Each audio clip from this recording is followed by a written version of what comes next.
Pedro Sánchez, c'est un homme réaliste. Il fait, je veux dire, il est pragmatique. Il voit les intérêts de son pays, bien sûr, mais aussi il voit également comment le processus, si vous voulez, de l'immigration illégale peut conduire à une crise en Espagne même, proprement dite. C'est-à-dire que s'il n'y a pas de contrôle, s'il n'y a pas de, j'allais dire, d'arrêt, quand il le faut, du flux migratoire comme ça sauvage, c'en est parti, je veux dire, pour l'Espagne et pour l'existence même, si vous voulez, de l'économie espagnole, n'est-ce pas? Ce flux incroyable depuis des années, c'est quand même le Maroc qui a contribué, parfois même qui l'a arrêté, ce flux sauvage.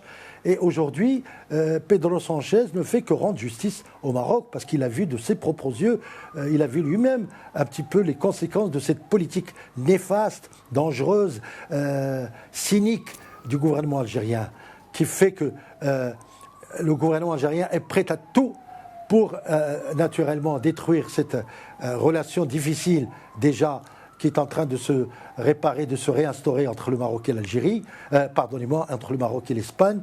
Et évidemment, il parle du soutien nécessaire au Maroc parce que l'avant-dernier ou le premier poste de l'immigration sauvage, c'est quand même le Maroc qui subit les effets néfastes et dangereux.